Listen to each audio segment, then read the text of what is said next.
episode of Clark Reviews. It's your boy Donovan. So this video isn't about a movie, TV series. I ain't even got no gaming footage to upload for you. This video is about Stadia. If you're unsure what Stadia is, it is Google's gaming platform that they potentially are going to launch in 2019. At least they say 2019 without a specific date. They announced this on Tuesday. Okay, so I'm going to read through this article with you because I've only seen this in bits and pieces, and I'm not a gamer per se. I like to play games, but I got other shit to do, so I just can't sit around and play games all the time. So let me read through this article with you, okay? Excuse me. On Tuesday, Google announced Stadia, a service that lets you play games by way of a wide variety of devices and an internet connection, similar to how you watch shows on movies and Netflix. Now, I did see in a video that somebody went from a game console to a computer to a tablet to a mobile phone, okay? Maybe it wasn't a tablet, but I seen them go to the mobile phone, okay? The selling point for Stadia is convenience. You don't need a chunky games console or expensive PC, just a TV, set-top box, browser, phone, or low-end PC that can surf the web using Google's Chrome browser. You can use your own keyboard, mouse controller you already have laying around, or you can use a specialized controller from Google that connects to the service over Wi-Fi. Okay? Here's a quote. "Our ambition is far beyond a single game," said Google's Phil Harrison. "Instead, the company sees the opportunity to give players instant access to a game by clicking a link. The power of instant access is magical, and it's already transformed the music and movie industry." So, I mean, I can see that, music and movies, the convenience of that at your fingertips wherever you go. Cool. A little bit different with gaming, right? So it says the product will launch in the US, Canada, and UK and Europe in 2019. But Google hasn't said how much the games will cost, though it plans to say more in the summer. Now this is subjective from the article's author. They continue to say, Google sees gaming as a new way to seep into your life, as if email, search, YouTube, and its Android software aren't enough, which is true. Google tracks everything. In case you didn't know, I work in telecommunications. I see it all the time, personally and professionally, okay? Through the promise of massive convenience. Right, so you get gaming through a massive convenience, and they're collecting data with every game that you browse and you buy. It's true. What happens when you think you use Facebook to sign in to a new app, and then on Facebook you see an ad for something on that app? Facebook is collecting all that information, along with that new app is collecting all your personal information off Facebook. That's why Facebook was testifying in front of Congress, because they was worried about people's private information being sold or stored or available to be hacked easily. It's true, look it up. Your boy's not messing with you. I wouldn't do that to you, okay? So, who needs to spend hundreds of dollars on an Xbox One, PS4, yada yada, when you can play games over the internet on a scrawny laptop, whatever. So Google isn't the first company to offer game streaming, yada yada. Google has lots of money, reliable name, what its service is. With Google streaming, you don't have to go longer to like Amazon, Best Buy, GameStop for the latest title, nor you have potentially to wait hours to download it. Online stores like Valve's Steam. Instead, Google says you'll need a fast internet connection and a controller in your set. Make it sound so simple. Google has a lot going for it, wrote IHS analyst Piers Harding Rose. He wrote that between all of Google's various services had a strong brand with consumers, which is true. You tied in Google's ecosystem, it's hard to get away. The question, he said, is whether that can translate to the gaming world. Cloud is a new form of dynamic for the game sector and will be where the future competitive landscape resides, he added. Google just needs to offer the right games to make it work. Another quote, it says, "What's good in this industry, you can play on mobile or PC, and now it's starting to be the same game," said Vez Guillemot, CEO of Ubisoft. Ubisoft's they put out some good stuff, Assassin's Creed, right?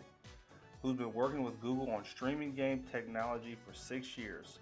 So they did use Assassin's Creed in the demonstration video as well. It's one more possibility to experience the world to create, and gives opportunity to creators to take full advantage of mobile. So a new promise, Google pitched this service as a way to bring together different people in the game industry, including players, streamers, and coders. The company said it's developed ways for people to start playing the game after clicking a link in YouTube. For example, Google has partnered with game developers like Epic Games, who would have guessed, Fortnite, probably the most popular game in the world right now. I still haven't played Apex. I just haven't found the desire or time to. If you like Apex, let me know and I'll try it. I will definitely try Apex. I just haven't found the time and the pressure to do it. You know what I mean? So, where was I? Developers like Epic Games and Unity. As a result, Google's high-performance servers will stream games up to 4K ultra-high definition video at 60 frames per second, meaning animation should move smoothly. Pretty ambitious for a cloud-based service, boy. Woo! Already, Google said Stadia is able to deliver games with more performance than Microsoft's Xbox One X, Sony PlayStation 4 Pro combined. Whoa. Whoa. That's a powerful statement right there, no pun intended. Google said it eventually expects to double that performance as gamers develop and create even more complex games. Google won't rely on other game makers though. The company said it'll follow Microsoft, Sony, and Nintendo in building its own specialized games for its service through a studio called Stadia Games and Entertainment. So gotta be new, right? Quote, "We're on the brink of a huge revolution in gaming," said Jade Raymond, head of Google's gaming and marketing group and an industry veteran. For its part, Microsoft said in a statement that it's a great time to be a gamer and noted that it's devoted to offering choice as well through its upcoming Project X Cloud service. Sony and Nintendo didn't respond to requests for comments. In the meantime, Google said it plans to closely knit its game service with YouTube, offering new ways for people to compete and play with one another. That's particularly exciting to Matthew Patrick, popular YouTube game personality known as MatPat. It unites technology and entertainment in ways we've never seen before, he said. This article was published yesterday. So, if I'm hearing it right, Google is starting a cloud-based gaming service to where you can buy their equipment or use your own controllers. Just click on a YouTube link, for example, and you can open your game and play it on any type of platform. Game system, PC, cell phone, tablet. Sounds good, sounds promising, sounds convenient as they said. But how expensive is it going to be? What kind of games they're going to have? You don't have to have a system. It said you don't have to have a powerful system. You can use an old janky laptop, but you gotta have good internet. Because if you're streaming 4K videos, 60 frames per second, you realize what kind of reliable, internet speed you need to have? Like, you gotta be cooking with internet. And the only person that has that right now is Spectrum and Verizon, who is working on 5G, which is only released nationwide in I think 7 major cities, maybe 8. And we're rolling out nationwide sometime next year.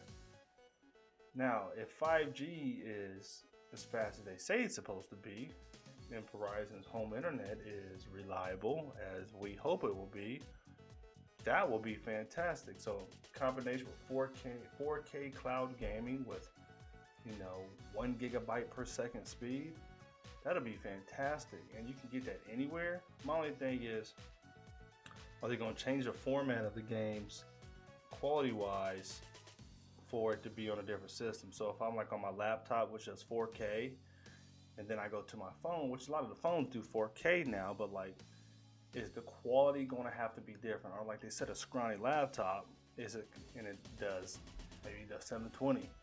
Is the type of, is the file going to have to be different? Or can you, since it's cloud-based, can you automatically adjust the resolution?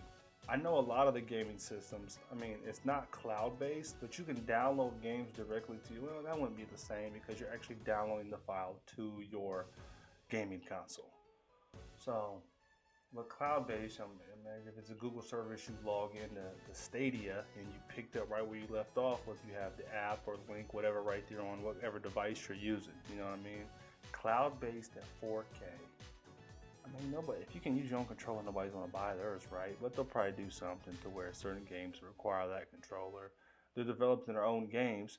Now, if I'm not mistaken, if you can, depending on your device, if you can choose the file output size in terms of the game, will the game files be smaller, be more compact, right? So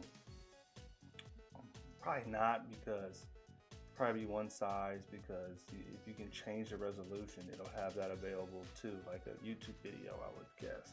It's all the same size, you just have the opportunity to change resolution on a YouTube like you can now, like you could with this video I posted. I don't know, it's interesting. It's part of the future. I would imagine we're moving in the right direction from technology, and I like my tech, I really do. I love my toys. So it's exciting. I'm not a gamer, but you know, I enjoy playing a game, a good game every now and then. So if you're a gamer and this news get you pumped up, let your boy know in the comment section down below, okay? While you're here, like, share, and subscribe to your boy's channel. If I get a notification that you subscribe to me, I'll subscribe back to you. And like I said, let me know if Apex is any good. I've heard mixed stuff about it. I need to try it, but I just ain't had the motivation to. You know what I mean? Anyways, until next time, game recognized game. Y'all take it easy. Peace.